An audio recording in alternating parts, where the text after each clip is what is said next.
balowooza ekintu kiri best. Music ali medium. Taswa crossing borders, just wakulirizaako buki. But can you challenge Uncle Batt? Muki? Mu Luzungu mu interview. Bamukuwe ku Simon official ku Lwokubiri. Wonna waayagalira nkubiri.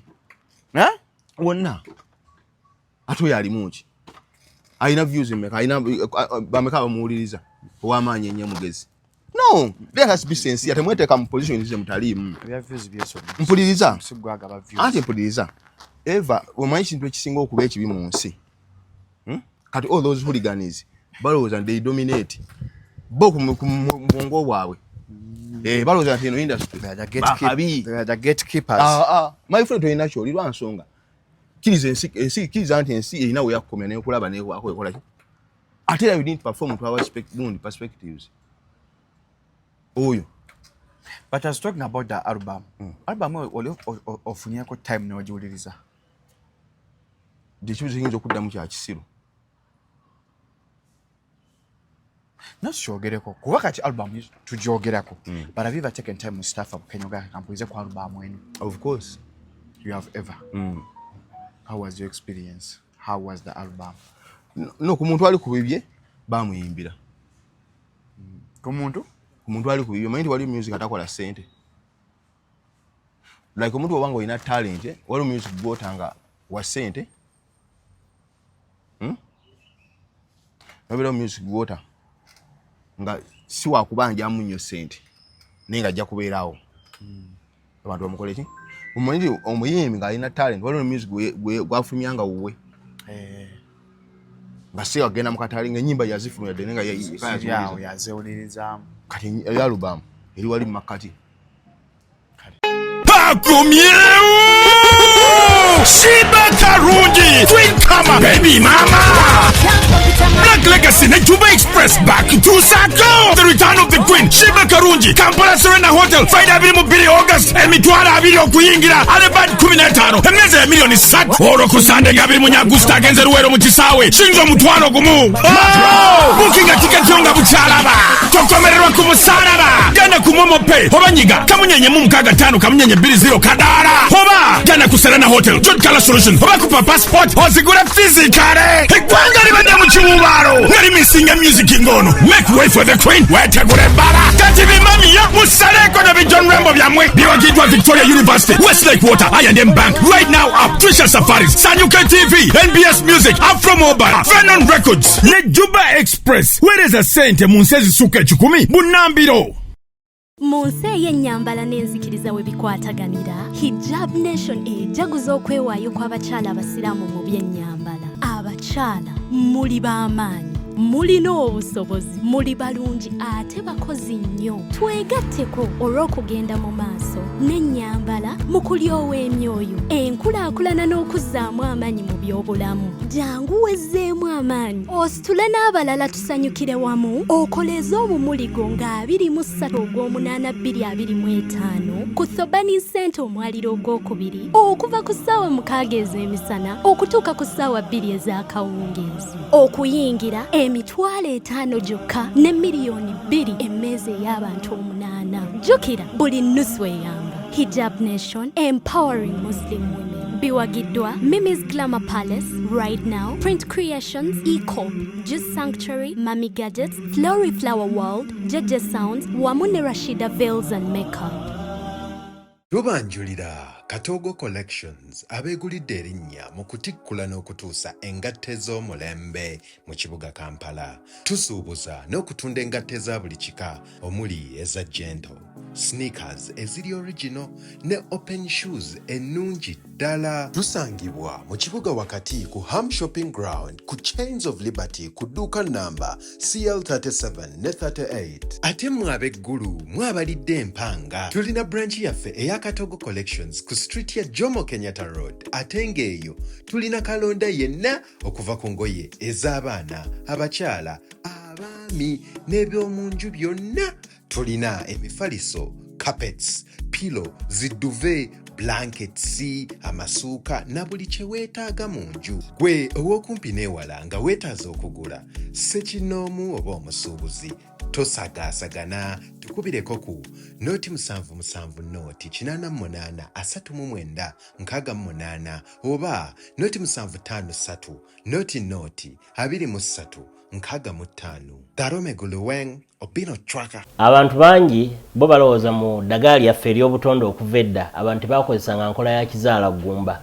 Mu India omuti guno gukozesebwa nnyo nga enkola eya family planning. Ate era naffe ku Biva Organic bangi batera okutubuuza temirayo nakyo family planning ku Biva Organic tugukozesa. Omuntu tujja ne tumulagirira bulungi bw'asobola okugukozesa. Ate enkozesa yagwo nnyangu oil ono ayamba nnyo okukola ng'enkola ey'ekizaala gumba ate nga yeesigika omuntu etajja kuleetera side effect.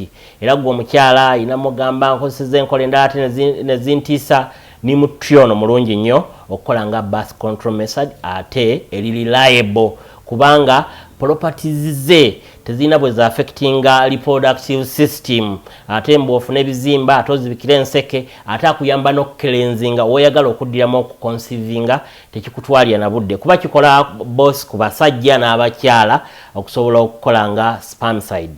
Kati gwe munaffe abadde teekateeka babadde ayagala okuba n'enkola yonna munakyo therapies osobola okukozesa ebintu Sorange Women Syrup eddagala erikakkanya obulumi mu nsonga z'abakyala oba ziyite cramps. Lisange mu pharmacies, drug shops oba supermarkets. Lino lyakakasibwa National Drug Authority. Muna Habo mouthwash wegendereza agabbe obutakuguza bicupuli bya ddagala erigenda okukulaza n'okujjamu amannyo ng'eddagala ettuufu okugajjanjaba eryakakasibwa National Drug Authority weeriri mu pharmacy ne drug shops baliyita Muna Habo mouthwash era n'ewaka lyetusenyesa Muna. The views and opinions expressed on this channel are those of the individual contributors and do not necessarily reflect the official policy or position of Shalom 256. Any content provided by our contributors is of their own opinion and is intended for informational and entertainment purposes only. We encourage viewers to conduct their own research and consult with qualified professionals before making any decisions based on the information presented on this channel. Welcome to Shalom 256. It's happening with Tugamba. Kaswele Chigamba is happening when you're Shalom 256. Don't forget to subscribe. Guatanabe yakafuna simu, yakavamu kamera, yakafuna Wi-Fi. And Shalom 256. We are subscribing and kusaba also notification bell wa gulu wako obenga ofuna each and every upload mpola. Mbalamisiza konyo nzayogera maso gwa kala for first time nze Shalom Haddad Kawesi nkula musako nnyo ddala. Obala stambulanze ka Ndabona banange abasolange anteka mu sente nga ndi ku seti ne bangacha mu nenywa ku mazifu na koko isampola mpola. Solange manyi syrup dagali abakyala abulumizibwa wanga muri mu nsonga lino dagali oba ono kukozesa obenga ate obona obulumi obyo. Lyakatwa National Drug Authority obeto ngitoye dagala mu Uganda monane mu nsi yonna bacha approvinga. Muri mu ne pad mu Solange tasiwa teriki ngate unya ekola ko bulungi nnyo ne patliner. Genda mu duka oba mu pharmacy wa mu drug shop again mu Solange umenyi syrup abenga akuyamba asomesa ambakubiza muteka musikibwe mwana asome azadde video eziri ofuna pain onojijjawo nojigoba ayina ofuna ne pads oba okuye ebinyonyi binyeje jalimu ofuna pad ayina obulumi n'obugoba so genda ofune Solange umenyi syrup na omusango obenga atambulira ddala bulungi nnyo ddala bilwa mukaaga allanga atwadde obulamu mbane Mustafa Kenya musajja rising social critic tereza kigambo rising social critic Mustafa rising yochimanyi you're raising social critic tereza bigambo tereza every Saturday I host Mustafa a established critic social critic entertainment critic tokale twasoma mwasoma but since abadenji okusoma kuba kutya sikwe kurisinga like kujja oli kuntu jjojja eyiwa ngana mwamba yajje dansinga views ata Mustafa views zikolero zaagala nnyo ati otulabira amaanyi abantu balina views sebo ngani abantu baliyo nga tomanyi nga balina zi views zaabwe ngamba bine byasama bine byamu ebikola ki bine byamu bine birekana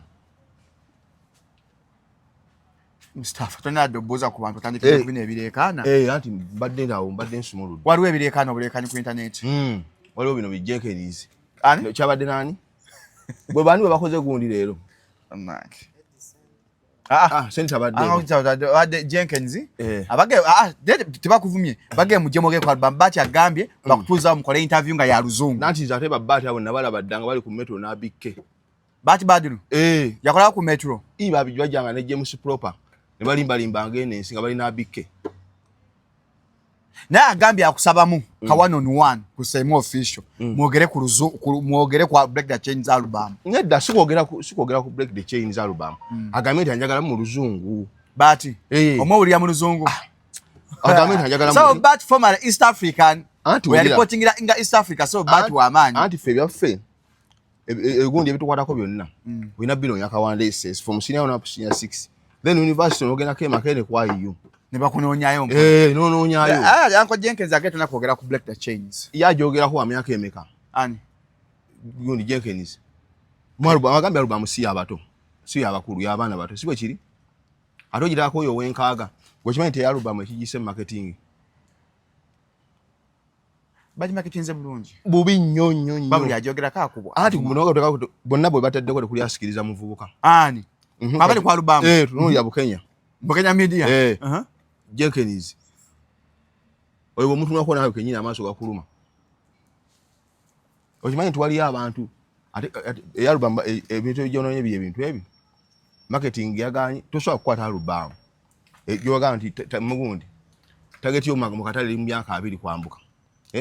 Note kama atabe myaka 6.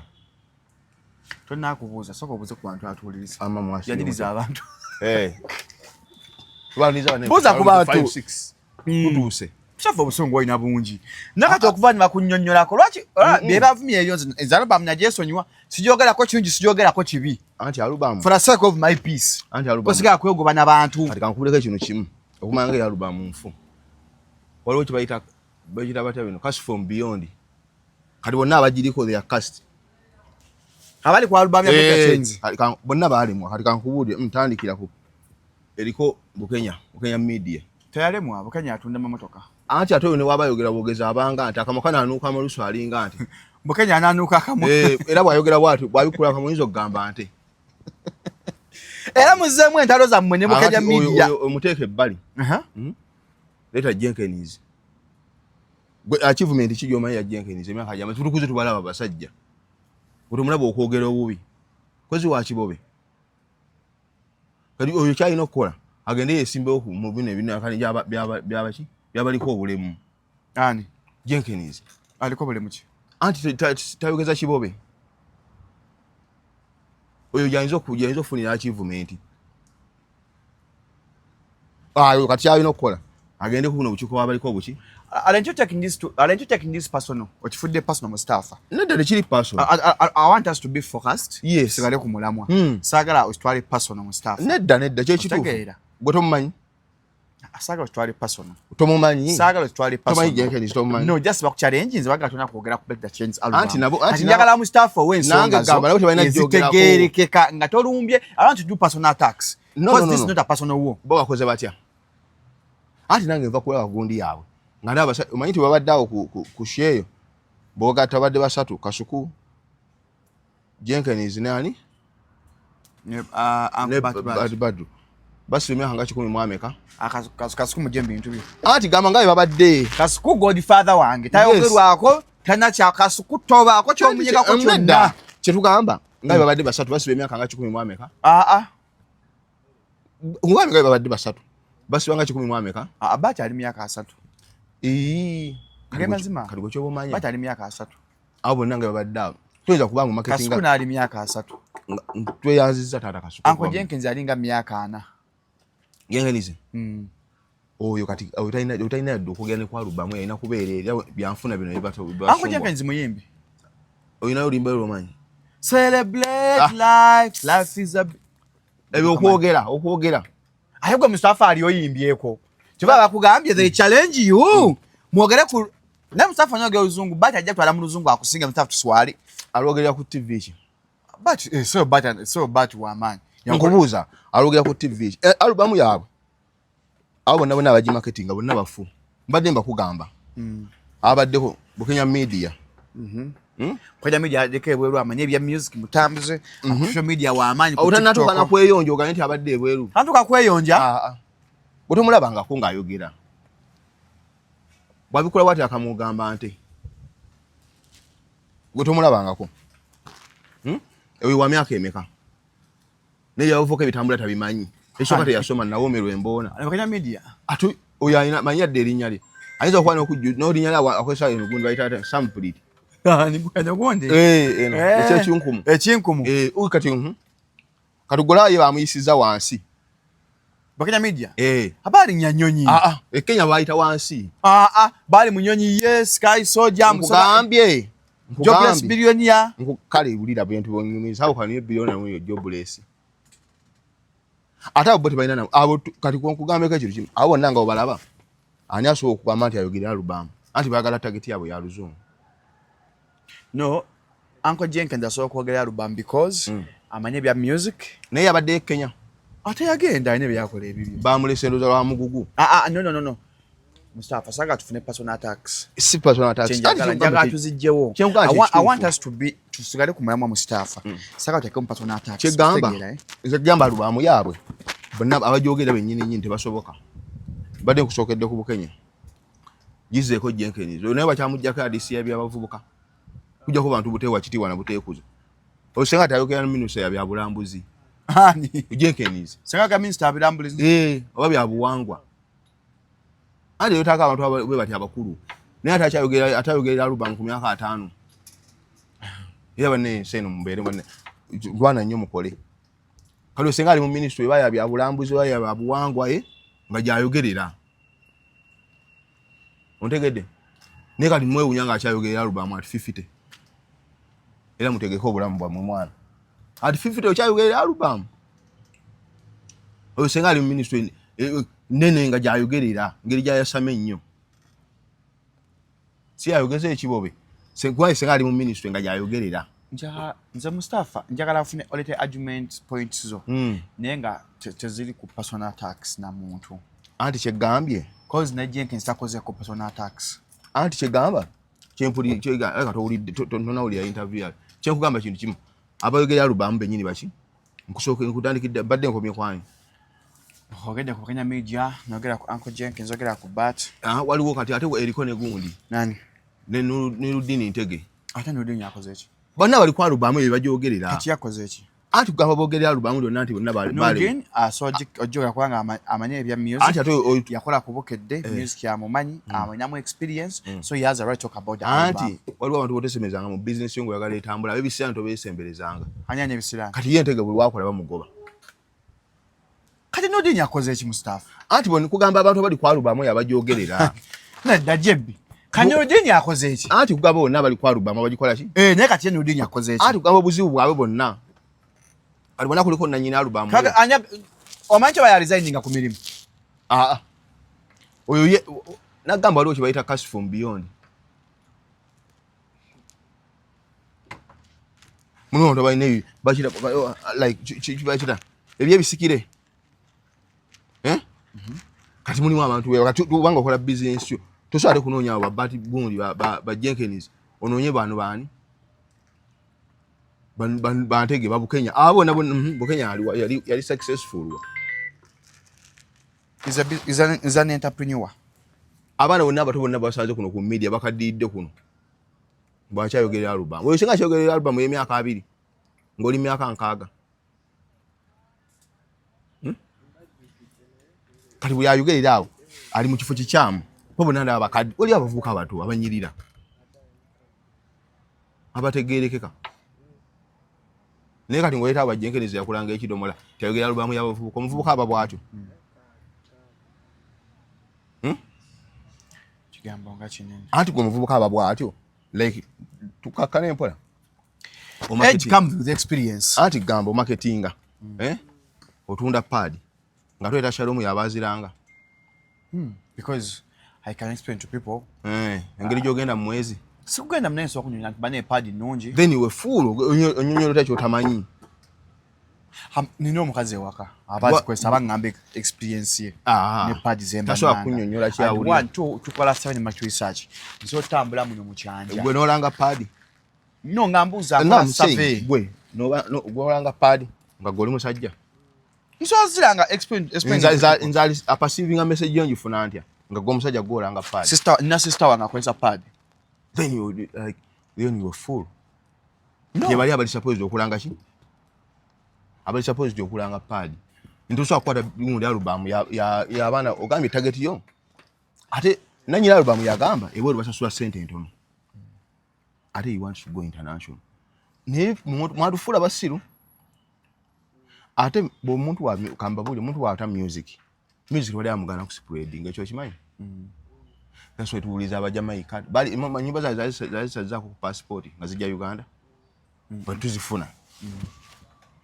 Nti music twali kimugana kutambula nga bala bulungi. Kinagamba abantu nibaga language is never barrier to good music. Ntukuba nyimba za abajamaika ntukubeza abana tukubeza abana South Africa kitu nakyo okola ki? Sawa ya matako. Ngatumate deninga lukunyumira. Kati music twakizira kumugana ku spreadinga. Mwenna abatembeta album njagala kibinyonye. Katugenda ku basics. Goloza nsonga laki music nyimba ezo mu Uganda tezikuba. Eziri ku album. Lwaki tezikuba? Wataziweza. Nyenga zikuba. No. Tugende important bobo marketing ekintu. Kiriza ombotegene ekyo but baba kwata ekintu ekiri medium ne marketing ya kukiri best. Marketing je bakola. Baloze ekintu kiri best. Eyo music ali medium. That's why crossing up borders just wakuliza ko buki.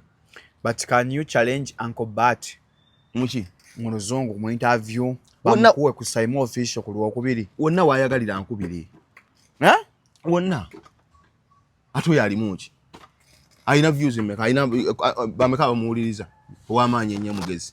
No, there has to be sense yate mweteka mu position ize mutalimu mpuliriza ate mpuliriza eva omanyi kintu ekisinga okuba ekibi mu nsi. Kati all those hooligans balowooza they dominate bo ku mwongo bwabwe balowooza nti eno industry they are the gatekeepers. My friend toyina kyo lirwa nsonga kiriza nti ensi erina we yakomya nekulaba nekwako ekola ki ate you need to perform to our perspectives oyo. But I was talking about the album. Album oli ofunyako time n'ogiwuliriza ndikibuzo kiyinza okuddamu kya kisiru. Nasyogereko kuba kati album tugyogerako but have you ever taken time Mustafa Bukenyoga kampulize ku album eno? Of course you have ever. How was your experience? How was the album? No, ku muntu ali ku bibye bamuyimbira. Ku muntu ali ku bibye mind wali music atakola sente. Like omuntu obanga ina talent wali music botanga wa sente. Nobela music bota nga si wakubanja amunyo sente ninga ajja kubeerawo. Abantu bamukole ki omundi omuyimbi nga alina talent waliwo music gwafumyanga wuwe nga si agenda mu katali nga ennyimba yazifumya ddene nga yazewulirizamu kati album eri wali mu makati ali eyo ng'olimu amannyo obanga akamwa kawunya oba osenyi ovamu olusaayisayi oba ogayiza ludda lumu oba amannyo ganyinyera nkutadde ebyo binyoga genda mu dduuka oba mu supermarket wa drug shop ofune Muna Hijab mouthwash eddagala lyakasibwa okulwanyisa endwadde z'amannyo liri mu Uganda abali buli wa Uganda ntyo bannayuganda ebituukira ono Muna akasibwa okumala endwadde zonna ez'amannyo. Muna afaana bw'ati kano kwolabye nkyalina Mustafa Bukenya ku Shalom 256 yakatiro gattako. Mustafa Bukenya bagenda batandika kwogera ku album mulimu ne Kabaka saha takkizibwa kwogera ku album bano baba bajikkiriza okujoogerwako balina ki badde kati these people are very stupid ate bategeera ne kyeboogera ogambye album ya luzungu wano oganze swa kwogera nawe luzungu ate oli mukugidiscussingako mu Luganda mwasoma kimwe mu luzungu. Yes. Now maybe they want to everyone to understand. Ate nga bagambe target yabwe ya luzungu. Shalom. Mwana osajja ne mitwe bagire mu nki. Sina kyemmanyi. Mwe bisajja mwe muleka mwana baki ki? Waliwo ndoza abantu abayonkente. Baku muziro gwange. Muni muzoza bagibbiriranga. Nga matebalinda gafumba bayonka mayonka. Na batagente malungi. Bano bagayonka. Takuzaba na malungi. Bano bagayonkanga kunte. Then you're wasting time okuliplying as ayogera mu Luganda nga talubamu ya luzungu. Obo tegera bulungi. Jenkins mwami lubuto kyoto. Kye tugamba album obanga target ya luzungu. lwaki ate mugidiscussinga mu Luganda kati kyogedde kyaki ate sibitegera ebisajja bino emitwe gyabwe biyamba ki noonya platforms ez'oluzungu togenda kasuku live kasuku ya Luganda target yo eri kati okumanya nga iwe full ne gundi market target yo gundi audience tunabaji tena bakufuna information gy'oyogera kati y'oluzungu eyo bali bakulina mu luzungu ate you are busy discussing your nonsense in Luganda kali bagenda bana passivinga di message yo boyagala communicating nabo abisajja bino byakula isi bino mwana mpaka katambi ako kabulizo jebbi kebampereza byakula bitebe bisajja obona akatuseerayo jebbi ke kaliwa ebisajja bino amagezi gaabwe gakula gati ati waliwo omuntu I want us to be objective nedda basoma ki bano kana akatambi ko tebikwatagana Salimo yagenzo Ndira statistics nebyoyogedde tebikwatagana Salimo yagenzo tuula unakawalatake nalaba n'oli omuvubuka w'emiwogo alabe bagero discussing album eyo uliya bwayogera mugaye tabira olulimi kati kyogamba musaiba tasobola kugitegereza okudiscussing album eyo ng'amanyi muduuno yogoddakwoyo kyakulya bakyaloko tukolesha okusema official atwogera ku African music mululimi tunali okimwade muwasinga show kano sindi media kasale sema official postinga mu staff nange wendi okugera ku African music nga twogera mululimi Africa pesobola otegeera tujja kozesa luzungu because our communication is not about because if you are going to discuss the video mutwali Nigeria wasanga interview yetanga interpret oyo muvubuka nani ne oluzungu na anti because you are discussing the change stuff bawulidde dda kakati nti abasajja bino era oba basoma ki abasajja abo nga bwe bannawe bali nti album gye baagala ne reachinga buli mutwe we baagala eri mu luzungu ate they are busy wasting time discussing about it in Luganda. Kati kuli ona ayogera nga anatero mira olulimi nze bina bamanyi ne week ejja tagenda kwogera ayogera nga agenda okumira olulimi ogenda fira kwa mufire nedda but cyangwa waliwo omuntu nga musiru asemba ncho album yo market strategy nawe nyini waliko baga series abasasude za ku marketing ki album ate oli mu busy oli mu kwogera mu Luganda kati o marketing anze o marketing a Mustafa ano le nyini angamba nti asema luzungu ne nyini tandipulayenze mu luzungu how sure am I nti amanyo luzungu think saa muyimbi twakola interview nga gyoli chakkizibwa kwogera ku album ya Black the Chains anti bano we balowooza kati bwe kiba kyalu kati kankubuleka ekintu kimu Shalom tolowooza nga nti otuuse wano tonabakola ki kutuuka ye kati bino byewe essuubi byanye byewe essuubi bino ebibiri ebibadde wa nze I can exonerate kino ekyaba kyazizza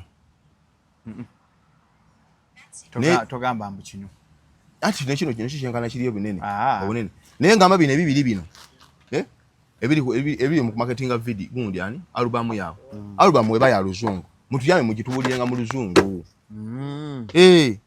Shalom album bagirete mu luzungu okay togenda ate ku platform za Luganda nga to marketing kintu kiri mu luzungu oba musiro esembayo okay oshege omayo abaganda balina kibayite egundi ebimpemempeme ati byebyo kyebimpemempeme ebyo byowulira ebiyane ki n'ensiga ate yekyandisize kali birudde mu media ebyo tubitukuze nga tubiraba ebyo Jenkins nga tubiraba ogenda mufiirako bufiizi nego webuze impact gyayina bulamu bwani bwe yali akyusiza ku media engeri gyasama ennyo leeta yo kooti bbiri ez'amagezi yali ayogedde anaako Jenkins tukole nnyo to celebrate life ebyo naawe obyogera tolina oli awo yassa mugamba nti oli musajja mukulu nga tolina yadde muntu yenyumiriza mu sawundi zo 3 ng'oludde ku media okwati okolako ki ogenda malo baveeko oba okyabaliko ati bisajja munange bikwewunyisa kati ebibi kino ekyogera ng'ekinamira olulimi kyeki amagenda ku nsonga okakkanya bino kyabivuma obusungu si bulungi Busungu bulungi nnyo. Bwe sisungu tujja kumanya kyempulira. Kati wemaze okwaya byoteredde kati. Ayoke. Abayinza okunzijjako. Abo okuyomba obuyombi. Naga, let's not have personal attacks. Njaga to Auntie, yes, you can bring in your argument. Tuli kwa alubamu. Nga to attack. Alubamu abajogerera mu Luganda. Bano bakola nsobi. Nze sina we yajogerera mu Luzungu. Ekyo kimanyi? Alubamu. Bebe kula akola interview mu Luzungu. Anti ate yali kwa ka tezina embwaze. Gwe mbango ino omuntu yenna mu ebyo embwa. Ngabadde akola nga ina interview nayo nanga ya Luzungu. Mpuli ati kati. Okimanyi abasajja abo basirwala. Bali ndofuna abantu bategeera bafunye bano banawomerwa embona. Kyafugenda kuyamba paka. Anti ulira. Gwe mbuliye kwabo bonna aliwo omuntu yakozeko interview nga ya Luzungu. Bola baabo nno basoma. Ati basoma ki? Kyakagwata kimanyi. Basoma ki? Uncle Jenkins Makerere. Basoma ki? Yasoma. Baati yasoma. Chembuza. Abo bat list I'm sure basoma. Chembuza. Bana abalano bemwatu bano ba Kenya media. Anti ulira. Ko sina kimanyi ko okimanyi twebanga these two. Anti okimanyi basoma. Webanga target yaabwe ya Luzungu. Bali wali wanonya platforms ez'Oluzungu. Tononya kasukula yivu. So kasukula verikaba Oluzungu. Anti sibano siwe target yaabwe siyo wano. Abantu basinga okulaba kasukula yivu wa Luganda. Mulimu aba Oluzungu. Abatranslator. Nedda tulabira ddala. Abatranslator bulanga odongasoma mimwa. Good at I can be good at sharing Luganda. Nganduulira abantu yalinga bali nga kibamanyi nga bali nyenga alulira. Mpozi ngamba ti batranslator. Ngawuli Luganda taswa dogera. Genda ku kirala ekiddako. Ayagala ogula engoye ez'omulembe n'amasaawa emisibe eby'omu nnyumba, bed cover suitcases, duvet, byonna by'oyagala genda Katawo Collections. Basangibwa kwamu bakunye ku chain of Liberty Towers edduuka CL 37-38. Abeggulu masanya ku Jomo Kenyatta basuubuza engoye ne suitcases ez'omulembe. Enamba ya Katawo Collections is 0753 002365. 0753 002365. Alina kyotunda oba kyoyagala okugula genda ku www.openmarketuganda.com. Njiddamu alina kyoyagala okugula teekayo embuzi, emmotoka, byonna byotunda amasimu ku www.openmarketuganda.com. Bw'omala ate awo nawe alina kyoyagala okugula genda ku www.openmarketuganda.com obenga ate mpola obenga okikola. Oja kusha mu 256 mbane Mustafa biri wa mukaaga mpola nga tambula maaso. Mustafa ensonga zigaya maaso mu ggwanga. Ensonga z'akagezi ozigoberera. Ziri zikyazi tuuseewo ensonga z'akagezi. Ensonga z'akagezi gwe kyomanya buli katu ogenda kuseka. Oyina enseko? Nda tinya kyagala okuggula bane go baagala okukwata ne bakyakwata bana abatono. Si oyo yekka. Gwe gwolowooza si ye yekka. But what goes around comes. Yes. Kati abasajja abasuffocate nga gwe tomanyi kye baliko babaliisiza bubi ssente zaabwe. N'abasajja agamba gye kayihula nnyamba ntaasa. Kati omanyi omusawo gwali guli mu millioni zinga 2 eza dola. Ogwakagezi? Gwali guli mu millioni zinga 2. Ye transaction yali awo. Entonotono ndowooza. Kati sente ng'ani aziteekamu? Anti sente balina bwe bazijja. Balina bwe baakwatanga. Lusa agamba ki? Bwe baakwatanga. Kati That's why afuna sente abiri kati afuna sente. Banga kunyumiza tunyumya nga biri bya kisirusiru byo naawe. Gwe nze nyina obujja. Leero ng'oli mukambwe. Chanti mbanga kunyumiza bw'ogira oti simanya mafuta. Kati oyakola mulimu ky'omunywamu mata. Mbadde nkugamba. Kati Mustafa yakambwa wale ennaku. Gundi mwalimu omusango balina bye baakwata. It is alleged nti millions 2 eza dola kyali kizibiti. Kati ono yali ku musango era omuwabi wa gavumenti. Bali ne baagala abakutte ekizibiti badiringe no n'ekizibiti kikole ki? Soko oddemu njaga muntu ategere omusawo gw'akagezi waliwo ekizibiti ekyaliwo nga kya bukadde 2 eza dola. Yes. Kati ne baagala bano abali ku musango investigator baani babajjemu bakwatagane n'ono omulamuzi ekizibiti kino ekye millioni 2 kikole ki? Kiveewo badiringe n'ebizibiti ebirala. Kati ono n'atakola ki? N'atakikkiriza kibayinga. Awo n'obuzibu bukola ki? Bwe buva. Kanate issue nejjanga involvingamu abantu bangi bayi abantu bassa abantu abo bangi. Musawo gw'akagezi? Yes, Katonda atuyambe. That's a whistleblower ogenda kulaba emisango. People on the run. Nenza abantu ne bakwata. Kwa kinga banyanga wakala kwata Shalom. Nenga tonnankwata no soka no kwata jebbi. Kati yo case bigwa bakwata. Tibakwata kugezesa. Abo na bakitata gaba bugumye 2010. Kitata. Na yabirimu. Bonna abo gaba bugumye gwe kyo. Adu kitata. Abdallah. Omusanga agulimu. Bonna abo gaba bugumye gwe kyo bomanya. Tejja gaba kubya kamyufu. Ate bizubi kyeyongera. Ebisajja byamanyira abantu ebyo bireke biboneboni. Kitata. Era uli anga abona gogenda we guli echipusizo weerire n'enkoko zo. Buli anga babitwalaganya. Abasajja babonyabonya abantu abo. Sata babonyabonya abantu. Batta abantu bangi nnyo. Balina obuyinza nga buli unlimited. Cause by then balinga balina ku reporting nga mukulu wa police yekka. Okitegere? IGP. Yes. Who happens to be General Kali. Omusigade tulina kyokola ki? Kyebagamba. They enjoy their rights in town. That is how it's about. Kino kye exposing emutuno ku banene. Omusanga guno gwakagezi ngulamu abanene. Abayinza okulugulamu abayinza okufuna. Ate nati babala bubi. The miscalculation senga bamutadda. Agasibwe. Nixon. Bandi mujjewo. Ali kwe kubala okutuufu. Kati kasita bamuleka bwati bagenda kukiwulira. Ate they had time. But abantu batalina musango. Ne balabo yagenda bako stinga bale bakanudda amaaso sawa kati bakifiiringe. Ati baberawo omanyi bakusobera asajja batta abantu batalina muki musango. Nosango oli bamba amutidde ettaka ono wadde bagala batwale mukazi we ne babatta. Oyo agenda bako stinga for the rest of their life bamuleseewo. Bagenda kirigulating obulamu bwawe bwonna. Lwatwalekawo Nixon. Anabataji anabawaayo. Ati wede yali mubawaayo. Kati bandi bade bamujjawo. He had became a liability. Ne babale bana bacha babalira. Badda ku gundi sima yabogeddeko ne battoye. Nwala gundi yabogeddeko ne kyokko yagenda basibya. Bamuleseewo. Nga lumu August tugenda bakusena hotel mu Jubilation ya Tizini Brad. Mujje ambe namwerekedde okuyingira emitwalo 2 n'emmeza million 3. Mujje atuzeni Brad tumwagire music wali atuwe experience ya Love Jubilation 1st August girlfriend's day. Ate gwali eyo ennaku z'omwezi nga 22 August tugenda baku Serena ewa return of Queen Shiba okuyingira alibad 15 atabala emitwalo 2 n'emmeza abakadde 3. Mujje ku Serena twagire Queen Shiba abagire nyimba empya nawe somebody wa somebody leta somebody wo mu Queen Shiba nga 22 August tugaba ku Serena mpola omusajja ngotawanzibwa ensonga z'omusenge ona mama omulwadde na sinuses allergy ona family planning erina kyonyezo ebisumbwasumbwamu ulagirya Biva Organic and Natural Health Products. Biva esangibwa Mengo Pesi Masengere ewa Dr. Ija Gisengere ku 0752 602427 0752 602427 ye Biva Organic and Natural Health Products. Kwa smartphone ngenda ku mhuga fuga Play Store ojemu app yaffe ya Biva Organic obenga ofunye bintu yaffe mpola.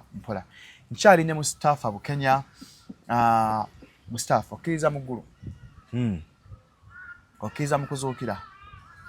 Okuzukira kuti resurrection no fa no zukira.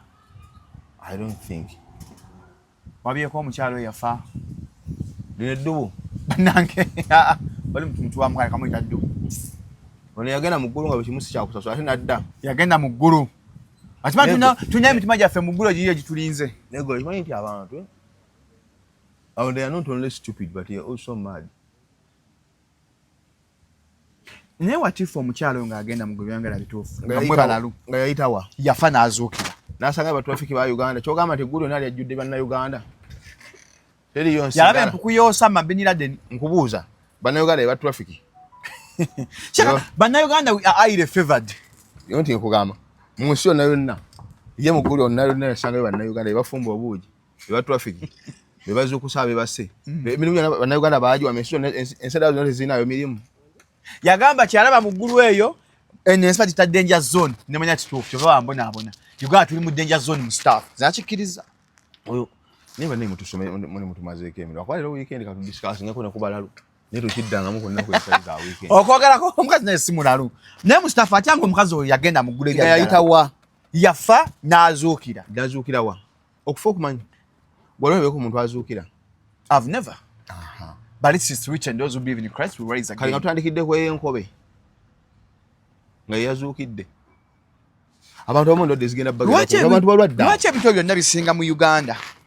Uganda tuli watu bagabata.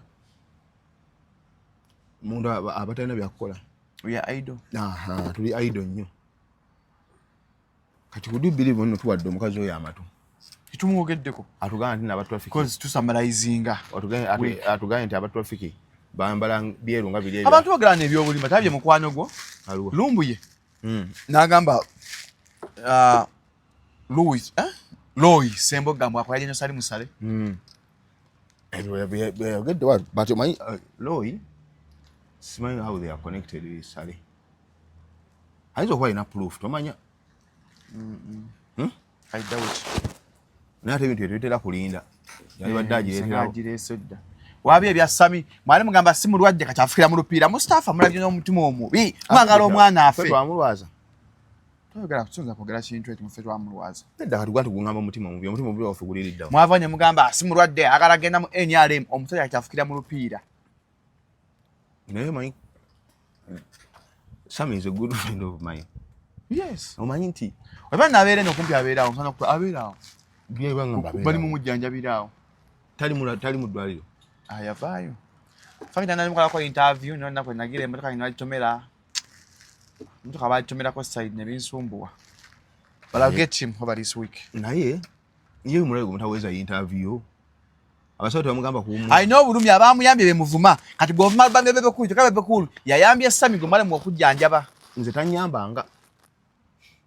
Nze. Amanyizo obuyambi mbulondo bam obwoyo saagala. Obona obuyambi. Gamba teyatundidde alubamu. Yayambye muntu jawe bya byesusu. Akubuuza. Just stop it. Lwaki yazimuweredde ku simu? Namugamba nti Sami, wakimanyi Sami mulwadde. Oli mulwadde nnyo. Yeetaaga ssente. Si ekko mulwadde. Omujjanjaba. Abantu balwadde si ekko mulwadde. Ebibula nzaga bitungambanga ebintu byekisa. Abantu bangi abalwadde. Anti wakimale mwaki mbosaabuusa obulwadde bwe. Oba mulwadde oba mulamu. Tewali awo kintu kiyinza kugana Uganda genda mu maaso. Tewali awo issue. Si asoso okulwala. Yeno yafunako ne chance erinnya nnyonyi n'agendako eri n'agona ki good enough he enjoyed. Nti during the struggle kano yamuwamuko n'anyumirwamuko. Ekitegeera? Kati nti okulwala omuntu okulwala abalwadde bangi. Shalom. Beera munyono ebizibu ebikwatako. Enkyazi lya 27 tugamba ku 4 points ku Sheraton yawo nga tuli mu Halali branch abasiramu okwingira emitwalo 2 leta mama wo senga wo taatawo tiketi zikyaliwo kandi nzigula ku 4 points wenyinyi enkyango ze jamu celebrating culture fe y'obusiramu kwingira emitwalo 2 yawo enkya ku 4 points leta kola date ku 4 points ojje okulya n'okunyumirwa engeri y'ekisiramu ate nga 23 August tugenda beera ku Hijab Nation ya Shamim Mayanja okwingira emitwalo 5 tubeera ntobona na million 2 so very subtle kalanga mukalaba awo mujje tugende mu Hijab Nation tunyumirwe empolampola nkyali ne Mustafa ali wano mpolampola nga atwa ku nsonga ezitambula wano ne wali Mustafa wakkiriza mu kusiba okusiba omuntu like imprisonment arresting Frank Ntambi bamwanjikidde ekibalwa kiba kuntumye bamuyigga Jeff Chiwa Njirash kalebule defamation cyber harassment neighbor okwesa obi omutimbagano nete yagukozesa bubi tiyandi mulope cyber harassment atisi yandi mulope defamation okwogera ebyakalebule okimanyi nti cyber harassment erumya abantu bangi for beginners olajja kukola cyber harassment kyeki kati ate byandibadde wabaga nti ye nga ye omuntu personally nga Jeff Chiwa igundani Ntambi yogera ebikola ki ebimunyiiza Ntambi yakozesa bimutimbagano kubanga byanyiga yali abimanyi okitegedde the other eri cyber harassment kozesa we muki mutimbagano okwesa omutimbagano okulumya kati gocho kati kubuuze bwe kimanyi nti tabyo nabyo yakola yali abimanyi Katono yandibadde amuwandiikira ani defamation tyamwogerako ekyakalebule. Okitegedde? Do you think it is the way to go as you? Tekina makulu. Omuntu wakwogerako ne mugamba mu tekina makulu kubanga kasita weetaba mugana amazina g'enkima. Emikyala teyinza gaana bukola ki? Kukoonako. Nti to me Jeff yandibadde akola isetuwe yandibadde ayogera n'entambi oba ifuna asindika omuntu akola encounter ku ntambi byakoze ki? Akiralifying. That would have been the way to go. Nti okusiba ntabya tajja kubeerayo kubanga ne Jeff nesi yayimiridde obulungi. Kale okusiba ntambi tajja kukola ki? Ate ayinza okikola nti atiisetiise nakyo kibala. Nti atiisetiise kati abakola ki? Aboogera. Sagala ebintu byakomera. Ate lya lyagala oyagala nakkaaba tebatutte ggwe gweunalwo olujja kuba lulala. Ate gwe balikukwata ojja kwenyaga. Ebali nsiba. Ojja kwemalira ze nkubuulira. Nga bansibira kinga njogedde byakalebule. Ate kulwa sigwe wa lugambo. Onyumya kino onyumya ki ebikwatako ebitakukwatako. Ngaye nanyumya ki? Ono amango gokkakkanye. Nemerako gaye nti nze. Nze saagala ebintu byakomera cause kati mali ngenzako mu CPS wansi eyo, so I know what it means to be ofiirwa ebintu byo. Anti kyeŋŋamba mpozi va ku muzinda naye tujja ddi ewala. Akomera. Gwe nga tebakusiba. Nze ndi mulogo. Nze ndi mulogo ate nze nsibwa. Toli musiraamu Mustafa. Ndi musiraamu. Ate ogatta ku Allah. Ate mugaseeko. Nga ly'ezzambi erisinga. Anti gaye bwenti. Abo tebasoboka. Beetaaga weesibye mmeka? 3. Naye ekyokuloga kikyamu. Toyina Mustafa. Anti abasajja abatuloga ogatta ku Allah. Anti mugaseeko Allah ali omu. Anti ogambye oli mulogo. Allah ali atya? Allah aloga. Abo tebasoboka. Yeetaaga omuntu naawe n'omuttira ku mwana.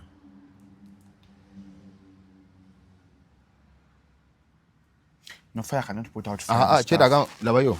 Kyetaaga nga bw'oyingira ekkomera nga naye eri ogwo naye basima. Awo basobola. Ntambi wange bagenda musiba. Anti gwe kyetaaga ali Ntambi singa abadde mulogo abadde Ntambi yeetaaga nga bw'aba ayingira ekkomera n'oli ntaana basima. Ntambi si mulogo. Ati abo ayingira ekkomera. Abakola ki? Kati tomisinga amusibye. Toga misinga Ntambi nga amusibye. Tawali agenda kumusiba. Ne gwanga lyabwe gwanga lya Jeff kiwa. Yali inamuki. Bana yafunye mufune. Yali alikoledde ki? Bukulu kudifunamu.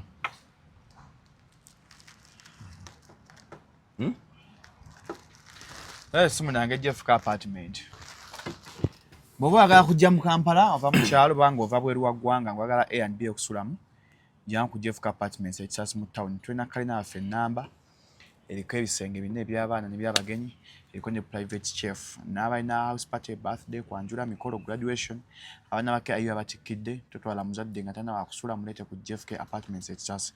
Kwa ku 0743 36 2974. Nawe onaku olumu A&B nga anaku lumu jangu obenga osula mu kalina affe eno ennungi. And now I find the street eri very, very tight but very polite.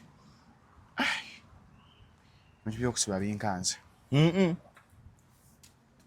Abadde alina kumuloopa defamation si cyber harassment. Kyadde alina omuloopa. Mpola.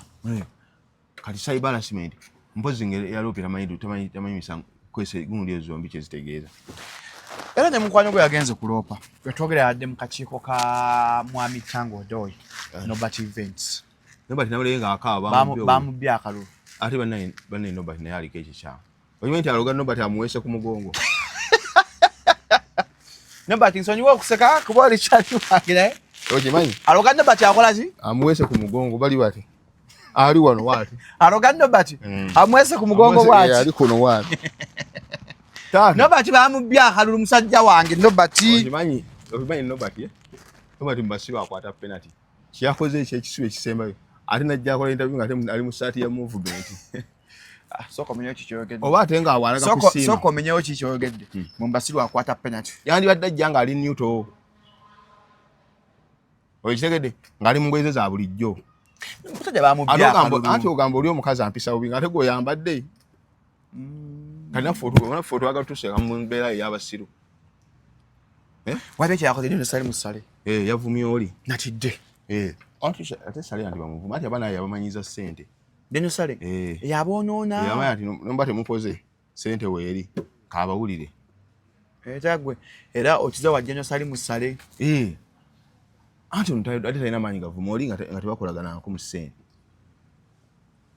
Osobola okubanja wootawola. Yake kati Jenowe ye alien skin. Yambeereddewo mu kalulu. Era nga ate nobati mulalu nnyo. Nobati weetaaga kugenda mu nnuuku. Musa mukkiriza. Sikulimba. Ate ove ku ssala todde ku alien skin. Omanyi amadala g'oba osazaawo makati. Papa w'amaanyi. Yamuwadde million 2. Sale zaataamuwadde. Anti gamba. Omanyi abali awo makati. Awo nno omanyi okutandika okumanya omugaso gwo. Bw'obanga ati abadde ayogera ne nnannyini kati yogera n'asikaali. Omanyi onoonya ekiziiti. Abadde ganja sali musale.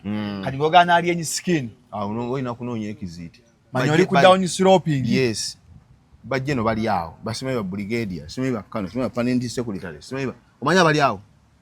Bano simayi ba speaker, simayi bano baani, bano basimayi. Bonna abayisizaamu eggaali. Bonna n'ababuuka nadda ku gundi. Alien skin. Lwaki okubba obuli kweyongedde mu NRM? Babuli obulijjo babubba. Oddoga babba bajje no bokka. Si mu generation ezimu okame babbe. N'obwawe babubba. Number 2 events adanye chance eyitawo. Singa tebamubbye. Ani kati yabadde talina chance. Soka munaku. Number 2 events munaku. Ati akaluka abanaku sika munaku NRM. Koza lwaki abadde akuŋŋaanya ssente. Bukaba tekeetaaga ssente. Oba baba yabadde aziina. Kitaba buyitabi. Nti tunulamu bukaba nga sika ssente lwaki abadde azikola ki? Azinoonya.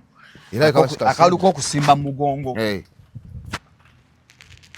Bakamukubye ate yamukubye sementi. Olimati yakamufeereza kwati enkana nobati kusoma. Nobati nogaba alina masters. Anti gambe yakamukubye. Ayinza okwanga tamuwenkana. Anti alonzi baagala muntu ali ku ground Mustafa. Gabalozi baagala muntu musiru. Tugamba ali ku ground. Kano bamumya kalwa badde ajja basumba abasumba talina position. Tamatira. Ekyakwisiza nobati akalu. Abadde ajja basumbuwa. Ati kati gwe weewunye nobati baba aboggola talina kifu. Ataakulaga movement ye nnyo yonna agimanyi. Naye talina amuyadde ki? Yagambye bujjo malina connection esirina. Yakirabye naye. Bujjo wa yerowooza si waali. Yagamba ali kyo kigamba nnyo Shalom nti ensi teweefuulanga. Teweetekanga mu kifo ky'otali mulinda abantu bakuteekewo. Tugamba nga nti oli w'amaanyi. Ng'ensi nakuprovinga nti oli w'amaanyi.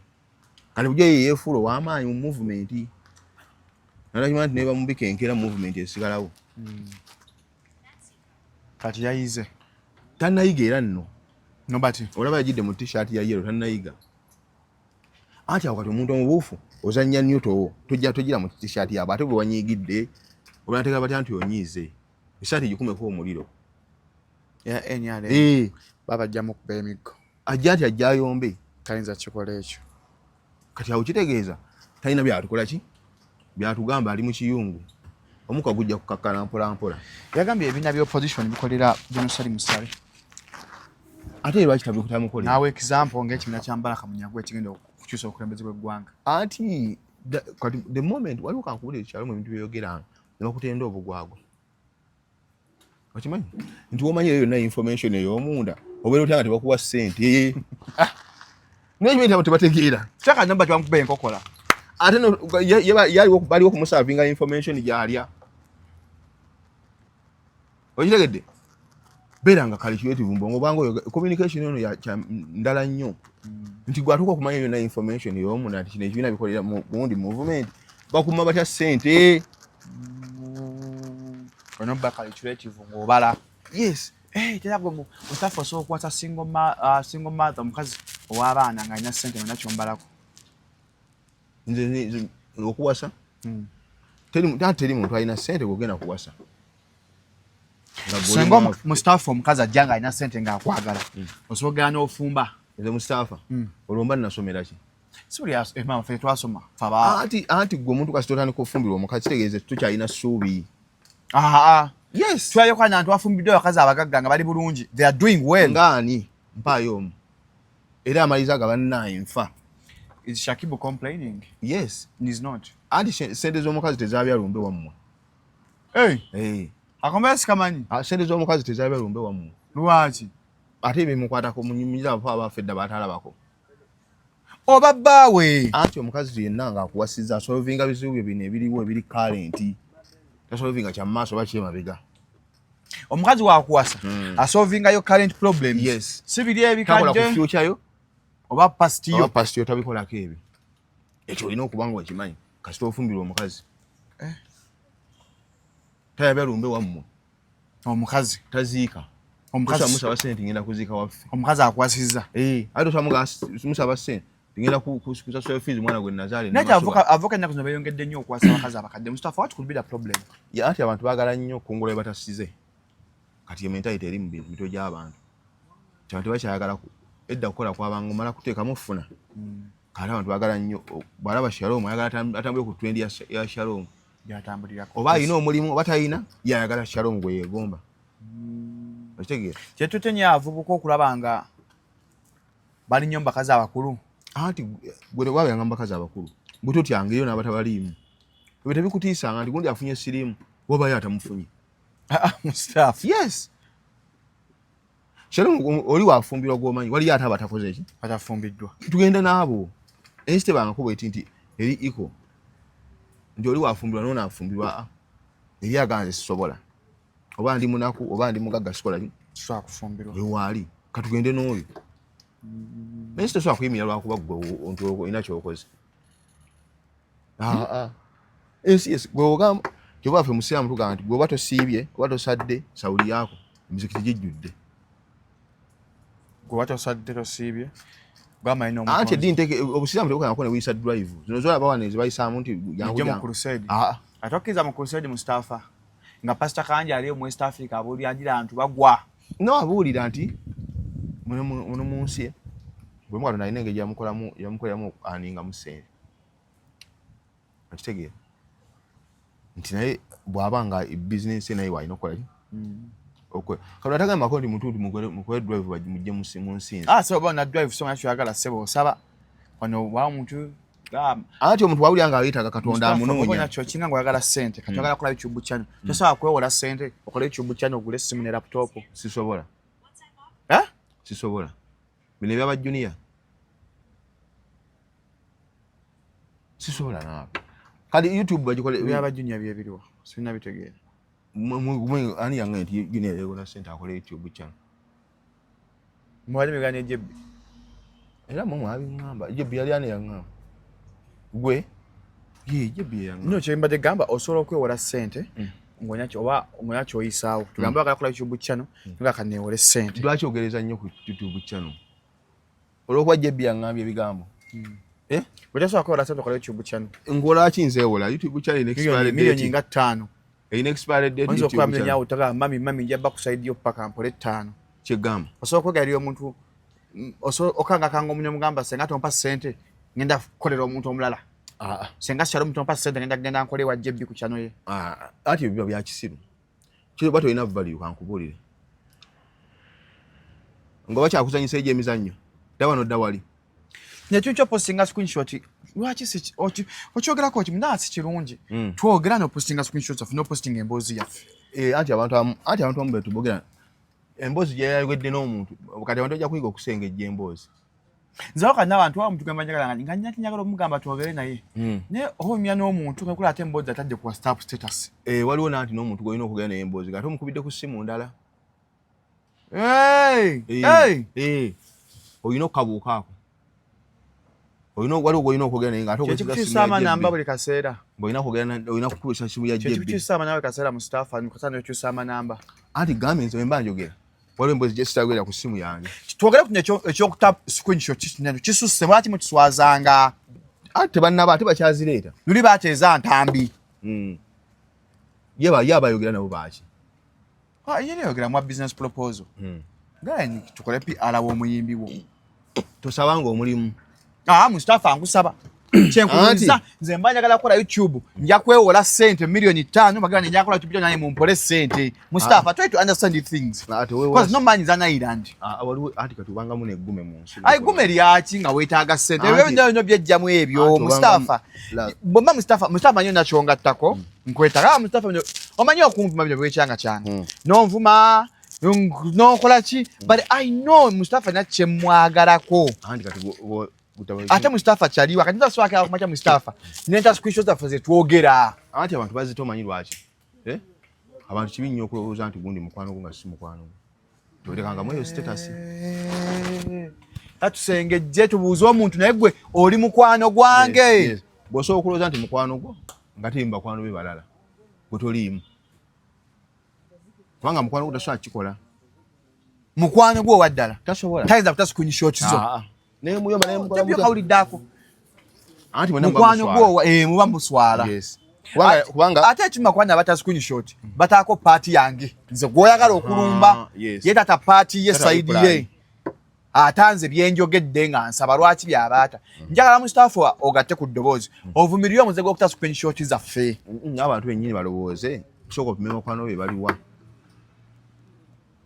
waliwo omuntu woteeka mu state nolowooza nti jebbi mukwano gwo gwe nekikubeera namu nno ne mubakwano bo ng'omubala naye gwe manyi jebbi kyawulira gy'oli tusengejja abantu si buli muntu nti mukwano gwo nti gwe osobola okubala jebbi ne ku lisiti y'emikono gyo n'omukola ki n'omusaako okakasa ye akussaako ekyo nno kibuuzo jebbi ndi mukwano gwo si mukwano gwo mukwano gwa jebbi kati ye yeebuuze gwe ku mikwano gye mwoli jebbi kyaliwa jebbi password y'esimu ne kalbe mobile pin jebbi agimanyi ate naabe ekikawa tagimanyi kati kitegeeza jebbi ne mupaatinga ajja sigalaga nti alo mwabeere bibi naye nkole ki mbeere byange teza bino abantu ekibatera screenshot zaffe tubaffe tubakaka tuloza bakyali baffe gwe okyerowooza gwe okyeteeka mu mutima we committing eri omuntu atali committed gy'oli Mustafa nsonga bulungi olinga kati waliwo omuze ogutambula abakazi babuuza abasajja omukazi asooka okubuuza ova asaamu naye aganya okuggulira omukazi nagana okuggulawo ng'enju yaani nga yiyo otaba mukazi wo sebo anti kubanga nekubeera obeeza ebweru gwe kikussa okitegeera nti obuzibu owasa muntu atali mukwano gwo Mustafa ffenna tuwasa mikwano gyaffe teri muntu awasa nga si mukwano gwe nti bikyuka bukyusi ffe tubirabyeko kyalo omukazi ng'akwagala kati kankuleka ekintu kimu ne waaba anyiiza atya ye jjasa okuleka obulesi ku lujjawe eddakiika 10 abamanyi nti oyinza okufuna obuzibu ate mukwano gwafuna obuzibu omukazi ng'akwagala mukwano gwe tera ffe tetwasa mikwano gyaffe anti aga nti kale koyingire yasirike naye nga toliwa wabweru kyebakolanga ewaka nga bakuwa emmere naye nga n'omuggo ojja kufuna gamulekita omumma emmere anti balina okukuba kuse ate bakutukiremu ngalo waffe twakolanga ebyo gaganya okuwoza ebyo let him first eat naye ng'okimanyi emmere ogiri ekuyitamu bweti oli obutolukankana omukazi wakusiiranga eweeru oyo taba mukwano gwo ayinza obbalina Mustafa tuba n'obusungu mu busiraamu owasa omukazi nga si musiraamu n'asiramuka omanyi nti lw'omunyizza tasaala n'okusiiba tasiiba n'ebisiibo sijja bisiibayo sijja sibaga aba tyasiramuka lwa Allah aba asiramuka lwa ate golaga obuzoole agambe n'ebiswala byo sijja bikola ki sijja sala biswala byo sijja biswala byo okitegedde kati gwe owasa omukazi nga si mukwano gwo yasobola okukusibira abweru nti talumwa kale wamunyizza okumyola eti naye ate bakuttira awo hasigale nga nnamwandu abaana bafiiraawo kasita omuntu aba nga tatya omuntu yenna gw'okolagananga naye kati kankuwulire bw'okolagananga n'omuntu nga tafuddeyo banaayogera ki ku ky'omukozi oba ku kyakkozi omanyi si munno okitegeera kale mukazi obeera naye nga tafaayo banayogera atya nti yasuzizza omusajja we wabweru bw'aba yafuna dda baafaako ng'oba olemye okwezuula okitegedde nti omukazi atasobola kukusibira bweru nga ddala mukwano gwe akwagala nti kikyoba okoze ekyo ekikusibiza bweru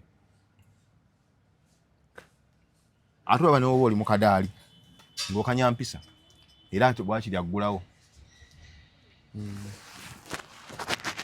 kitegedde abaagala okugula ettaka nolivaluwinga santabeyi kuba ku namba ya Mustafa ennyini temukubanga muwagala mumubuuza Mustafa nkwagala nnyo ndifaaniwo twagala business 0752 34 89 67 bane consultants of consulting agagula abantu ogulaawo nyo terijja kukola twanye Mustafa Badru wa mukaaga tugala sukana ku lwaleero musonyi bulungi mweraba